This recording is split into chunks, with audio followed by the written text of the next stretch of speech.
Bonjour, docteur Tiernoba.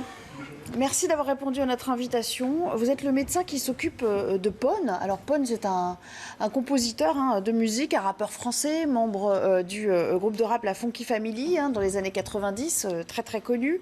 On va regarder ce sujet à Gaillac où il vit aujourd'hui parce qu'il est atteint, Pone, de la maladie de Charcot. Depuis, il est tétraplégique. On imagine que son état s'est aggravé au fil des années. Vous allez nous en parler dans un instant.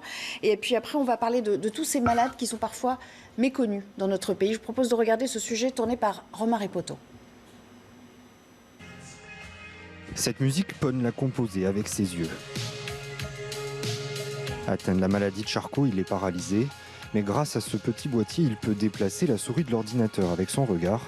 Il vient de sortir un album, Kate and Me, en hommage à l'artiste britannique Kate Bush. J'étais quand même assez fan de l'univers des années 80 ayant grandi dedans, mais je trouve tout simplement cet artiste incroyable. Pone entend tout ce qu'on lui dit mais il ne parle plus. Cette voix est générée par l'ordinateur. Ça demande un petit apprentissage, mais c'est pas si difficile. Il suffit de fixer les lettres et ça écrit. En revanche, faut être patient. Ambiance scandale, danse de vandale, ça d'où vient la chaleur? DJ, breaker, b-boy, graffeur, beatbox. Pone s'est fait connaître du grand public en 1996. Il est alors compositeur pour le groupe de rap Funky Family.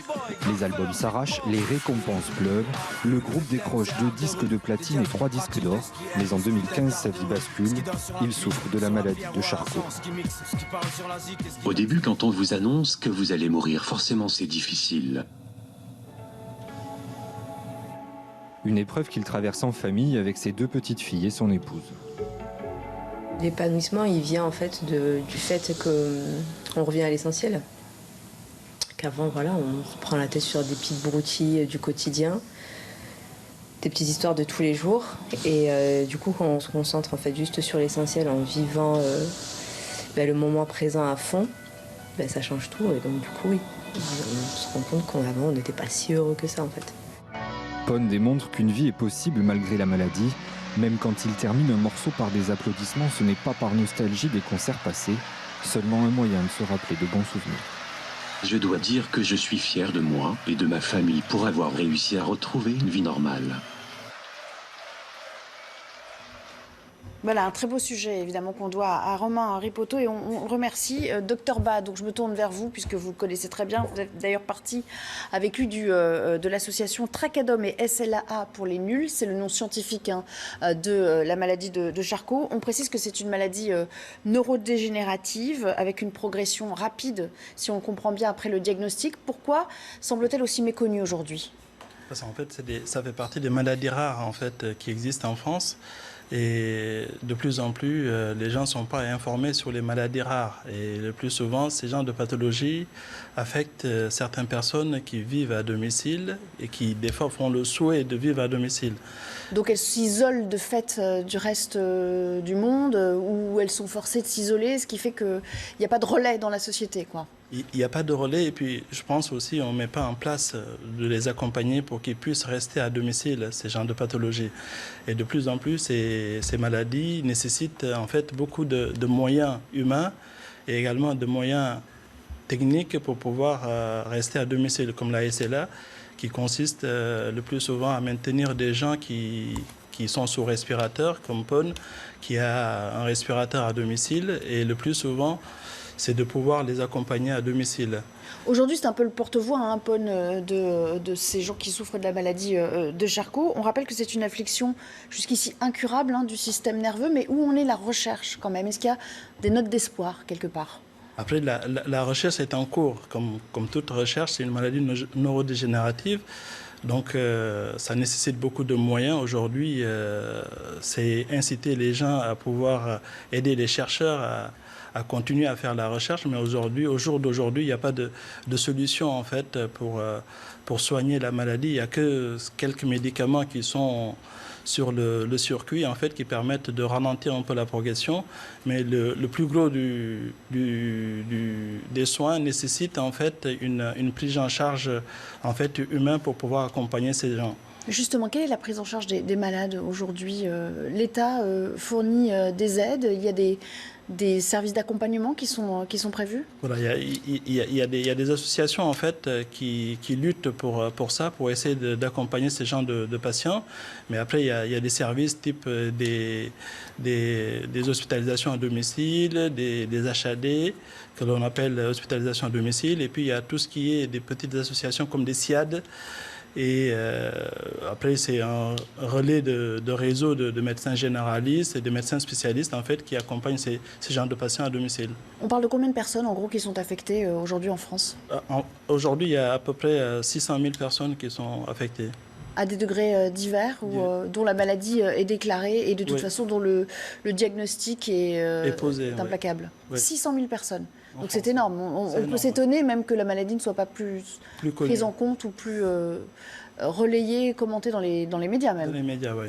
Après, le plus souvent, c'est des gens comme Paul, en fait, qui continuent à se battre parce que c'est un choix de vie qu'il faut mettre en place. Parce que le plus souvent, il faut l'entourage, un choix de vie de l'entourage et de l'ensemble des personnels qui les accompagnent pour permettre de pouvoir lutter et de vivre à domicile. On rappelle que c'est une maladie qui, dans la plupart des cas, est génétique. Quel est le pourcentage des gens qui sont frappés en raison d'une filiation, enfin des gènes qu'ils ont? Après, normalement, il n'y a pas de transmission, en fait. C'est une maladie neurodégénérative qui atteint la personne. D'habitude, c'est des personnes qui sont normaux jusqu'à l'âge de 40 ans, 45 ans. Et là, on découvre la maladie. Donc après, il n'y a pas de transmission familiale. Il y a à peu près 1 à 2% de cas familial. Mais le reste, après, la recherche est en cours. Donc on ne sait pas si il s'agit de facteurs environnementaux qui déclenchent la maladie ou si c'est juste une mutation génétique au moment de la formation de l'embryon, c'est ça, et qui se déclare sur le tard dans une vie? C'est une maladie neurodégénérative. Aujourd'hui, on ne peut pas faire de lien de causalité entre l'environnement et la maladie génétique, mais il y a des gens qui suspectent. Alors, ce qui est compliqué, c'est que c'est indétectable avant un certain âge, si on l'a bien compris. Et ce qui veut dire que... est-ce que ça changerait quelque chose si on pouvait le détecter à un plus jeune âge ou pas du tout? Il y a une forme de fatalité autour de ça. Aujourd'hui, ça n'existe pas de diagnostic prénatal, si c'est ça votre question. Non, mais disons que si on le diagnostic entre 30 et 50 ans, est-ce qu'on ne pourrait pas le faire un petit peu plus tôt? Aujourd'hui, ça n'existe pas de diagnostic. D'accord. Donc, il y a une forme de fatalisme autour de ça qui fait qu'une fois qu'on en est atteint, il n'y a pas c'est accompagner les gens. Il n'y a pas de solution salvatrice, quoi. Voilà, l'idée, c'est de mettre les moyens pour pouvoir accompagner ces gens une fois que le diagnostic est posé. Et par exemple, il y a des associations comme PON, la SLA pour les nuls, qui aujourd'hui militent et en même temps informent les gens sur les procédures qui existent. Il a créé un site internet, je pense beaucoup de monde peut y aller regarder. Et en même temps, il y a des associations comme on a créé qui s'appellent Tracadom qui permettent d'aider les aidants et les soignants afin de pouvoir avoir les moyens pour pouvoir les accompagner. Et vous faites un appel aux dons, la plupart du temps. Qu'est-ce que vous attendez aujourd'hui de ceux qui nous regardent?